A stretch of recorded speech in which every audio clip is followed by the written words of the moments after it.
Olá, está no ar na TV Beltrão o programa Dentro do Fato, que conta com a participação do comunicador, jornalista e narrador esportivo, ex-diretor de esportes do município de Francisco Beltrão. Estão falando nele, Luiz Carlos Baggio. Sinta-se à vontade no programa. E o assunto que, Baggio, nós vamos debater não poderia ser outro, a questão, a história do futebol e das diversas modalidades esportivas aqui do município de Francisco Beltrão. Baggio, o Brasil passa por uma crise financeira em todos os setores esportivos, em todas as modalidades esportivas, seja do vôlei, do handebol, do atletismo, e isso não pode ser diferente também aqui no município de Francisco Beltrão. O que o senhor atribui isso? A falta de políticas públicas voltadas para a parte esportiva no nosso país e também no nosso município? Saudação a todos os telespectadores, obrigado, Madruga, pelo convite. O problema é o seguinte, Madruga, no Brasil ainda existe uma concepção muito amadora do esporte na gestão do esporte. Nós não temos uma profissionalização. Tanto assim que mesmo no futebol, que o Brasil é uma potência mundial, veja bem como são geridos os nossos clubes, os principais clubes brasileiros. O Flamengo tem uma dívida quase impagável. Todo mundo comenta que no Flamengo você joga, mas receber é muito difícil. E nos principais clubes brasileiros, todos têm grandes dívidas com a Previdência, tanto assim que o governo criou uma loteria especial para tentar saldar essas dívidas, né, dos clubes. Então, veja bem, começa por aí.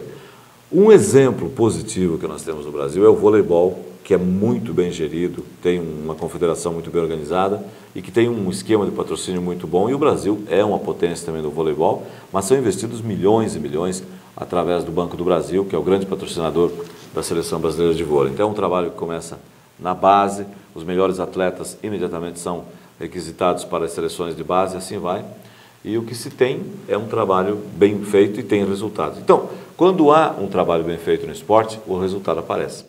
Infelizmente, em termos públicos, a última prioridade, e aqui eu falo de todas as administrações, começando pela municipal, passando pela estadual até a federal, a última das prioridades das administrações é sempre o esporte.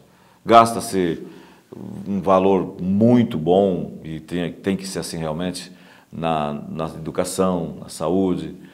Mas veja você, se formos fazer um levantamento nos municípios, de uma forma geral, o investimento em esporte dificilmente, mas dificilmente chega a 5% de uma arrecadação municipal. E isso é muito pouco porque o esporte é saúde. Exatamente. E também a gente tem visto aí, né, Baggio, a própria questão do nosso futebol aqui em Francisco Beltrão, né?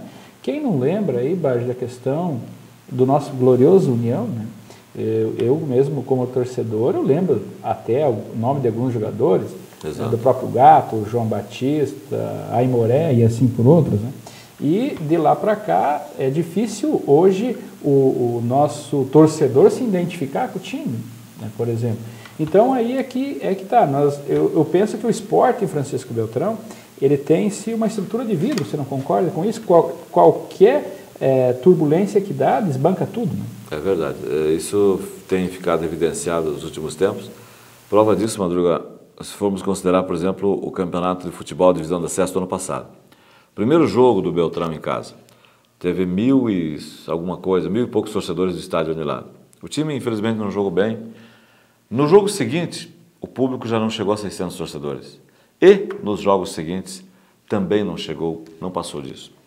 Então, veja bem, é um número muito limitado. Você vai considerar que a cidade tem hoje em torno de 76 mil habitantes. Nós temos Marmeleiro, que é praticamente um bairro de Francisco Beltrão, está muito próximo de Beltrão. Mas tem muitos torcedores que vêm. Com certeza. Se nós tivéssemos uma equipe competitiva, seriam potenciais torcedores. Certo. Temos Enéas Marques aqui pertinho, temos Salgado Filho, que é um pouco mais longe, mas tem Renascença, né, cidades próximas, e até mesmo as mais distantes. Porque quando tem jogos bons em Beltrão, vem pessoal de Ampere, de Realeza, de Pato Branco, vem esses jogos aqui e assim por diante.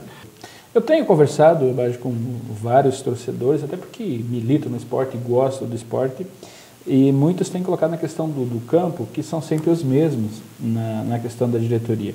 E é importante que no espaço, num programa como esse, que se discute a essência, o fato do próprio assunto debatido, é importante a gente falar para os nossos telespectadores também por que são sempre os mesmos, né? E você sempre tem colocado isso nas suas transmissões.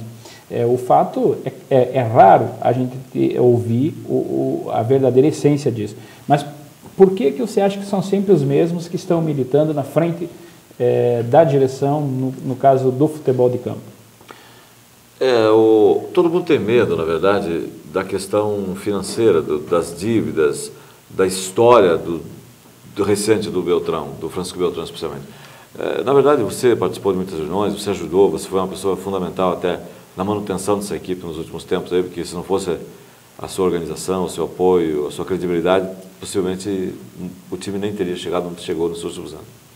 Mas acontece o seguinte, Madruga, por exemplo, o Beltrão, ninguém sabe ao certo o montante das dívidas do Beltrão, especialmente esse passivo trabalhista, que é uma questão meio nebulosa, ninguém sabe ao certo, e há um medo, um temor de que se um empresário, digamos, com grandes posses, com uma empresa, com muitos bens, entrar no comando do clube, haverá uma enxurrada de ações trabalhistas dos anos recentes aí, de gente tentando receber esse dinheiro e tudo mais.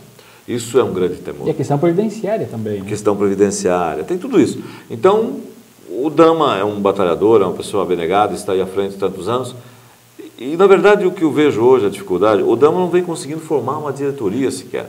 Eu tenho acompanhado inúmeras manifestações do atual presidente, pedindo apoio, solicitando que mais pessoas venham somar-se a ele, e ele não consegue reunir um grupo que possa apoiá-lo nessa questão. Então ele fica sozinho, continua sozinho, algumas pessoas meio por baixo do pano, meio por trás da cortina, o ajudam, né, dão apoio, mas ninguém quer colocar o nome numa diretoria porque teme que de alguma forma isso resulte em problemas, resulte na necessidade de você entrar com dinheiro mais à frente aí.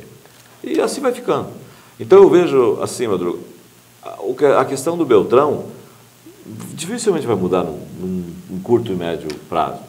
Talvez a alternativa seria, então, fundar um outro clube. Ou ressuscitar o clube. Ou simplesmente reativar, porque na verdade ele existe e tem diretoria. Ele existe, tem diretoria constituída. E é um clube sem dívida e com patrimônio, inclusive. Exatamente. E com receita mensal. Inclusive. É um clube que hoje, eu até brinco às vezes com as pessoas, e as pessoas ficam até assim meio estupefatas quando falam isso, mas o União hoje é um clube, para os padrões paranaenses, um clube rico.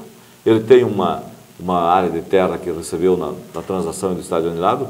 No ano passado, o ex-prefeito Cordaço repassou essa área de 1,5 alqueire ali no bairro Padre Eurico, uma área muito bonita, inclusive, que ali futuramente vai construir um centro de treinamento muito bom, tem todas as condições, quem sabe a própria sede do clube pode ser construída ali futuramente.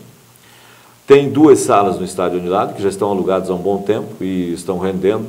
Esse dinheiro certamente está aplicado em algum lugar, porque é um dinheiro que está entrando todos os meses na conta do clube.